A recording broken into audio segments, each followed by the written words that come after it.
Salut, c'est l'Alsace Insolite. Aujourd'hui, je vous montre un lieu incroyable, un ancien lieu de pèlerinage uniquement accessible à la marche, un lieu qui date du XIVe siècle, et c'est là où les danseurs frénétiques fous de la danse Saint-Guy venaient se soigner. Vous savez, ils n'arrêtaient pas de danser, ils venaient se soigner ici, et le lieu conserve la mémoire de cette maladie.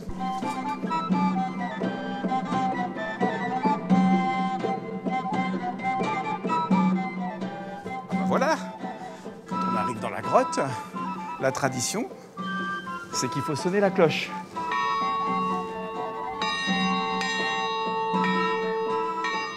Tire fort, Joseph, hein? Faut tirer fort. C'est comme ça qu'on fait. Oh, mais c'est lourd! Voilà. Bonjour, Joseph. Site incroyable, site merveilleux, la grotte Saint-Vite. Ça date de quand? Ça date à peu près du XIVe siècle.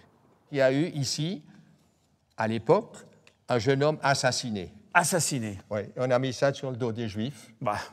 C'était l'époque. Et ça n'a pas changé. Et ça n'a pas changé, malheureusement. Voilà. Donc, les gens se sont cotisés pour lui faire un enterrement correct. Et suite à ça, il y a eu quelques miracles. Et on a donc décidé, comme c'était dans le temps, on construit une chapelle à cet endroit. Bon, alors, Joseph, il faut que tu nous racontes quand même, parce que cette grotte Saint-Vite, elle a une particularité. Les gens se sont mis, en 1518, à danser comme des fous, sans pouvoir s'arrêter. C'est ce qu'on appelle la danse Saint-Guy. Oui, il y a eu beaucoup d'épilepsie dans le temps. Et donc, quelques-uns sont décédés. Ils ont dansé comme des fous toute la nuit. Sans s'arrêter. Pour s'étourdir. Pour oublier tous leurs maux de l'époque. Les bourgeois et l'évêque ont décidé qu'on allait envoyer à Saverne, ici, chez Saint-Guy, puisqu'il était un des 7 guérisseurs, on va les envoyer là pour les guérir et puis pour qu'ils redeviennent normaux, enfin entre guillemets, normaux. Alors ce qui est sûr, c'est que tous les promeneurs qui viennent ici, tous les gens qui connaissent cette grotte et qui reviennent, disent tous « Oh, il y a une super énergie ici, on se sent bien. » Oui, il y a du tellurique ici.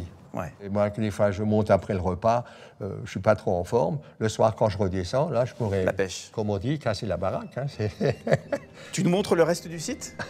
Oui. Allez, viens, on passe par là.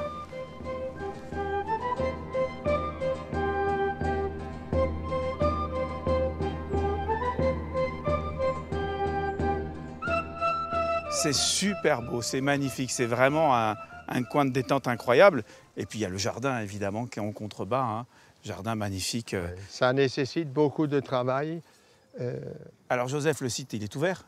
Tout le monde peut venir? Accès libre. Accès libre, gratuit. Bon, il y a quand même une petite condition. Respect du lieu.